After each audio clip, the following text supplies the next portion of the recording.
Budot sana mga idol ang pangtapat ng Gilas Pilipinas sa haka ng New Zealand. Pero kidding aside, gandang laban mga idol ang pinakita ng ating mga pambato. Inangasan ng Tall Blacks dyan si Quintin Millora Brown na pa-take over mode si CG Perez. Predator mode dito sa laban. Hindi nagustuhan ni Junmar Fajardo yung pamimisikal ng New Zealand. FIBA World Cup Qualifier second window, makakalaban mga idol ng Gilas Pilipinas ang Tall Black na New Zealand. So far, undefeated pa mga idol ang ating mga pambato. While uhaw naman mga idol sa panalo etong bisita na 0-2 ng Australia sa first window ng qualifiers. Tough start mga idol for both teams. First 2 points mula yan sa New Zealand, pero agad nakakasagot mga idol ng 4 straight points ang Predator ng San Miguel Beermen na si CG Perez with a back-to-back field goal. First lead ng Pilipinas dito sa laban, napa-take over kaagad mga idol etong si CG Perez. All first 10 points ay nagmula yan sa kanya. Maaga pa lang mga idol, nagbabaga na ang kanyang shooting from outside and inside the paint. Grabing opensa dyan ang pinakita ni Predator. Yun nga lang, back to bench dahil agad nakakapagtala din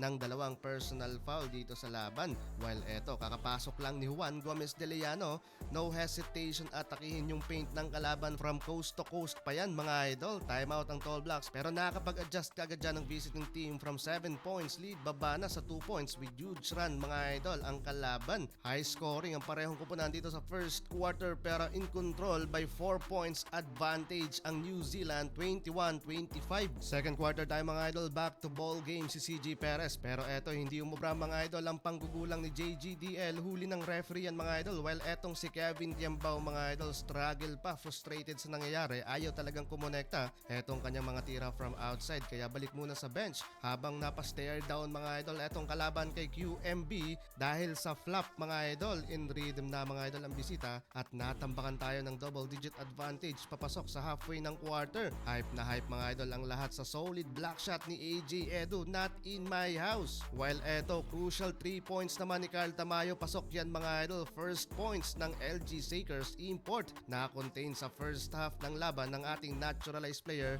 na si Justin Brownlee. Scoreless pa mga idol pero take over ang ating mga local player. What a run pa mga idol ang ginawa dyan ng Pilipinas sa last minute ng first half from back-to-back offense na CG Oftana at Dwight Ramos. Kaya tabla sa 37 ang talaan sa scoring end of first half. Good start mga idol para sa ating pambato dito sa quarter number 3. 4 to nating run kaagad mga idol sa opening and finally nakapagtala na din ng puntos si JB mula sa extra pass ni CG Perez. Intense ng laban mga idol na posterized ng 7-footer center na si Tyrell Harrison, si AJ Edu. Medyo nakakadismaya mga idol yung mga tawagan ng referee lalo na sa last minute ng third quarter. Napakababaw mga idol.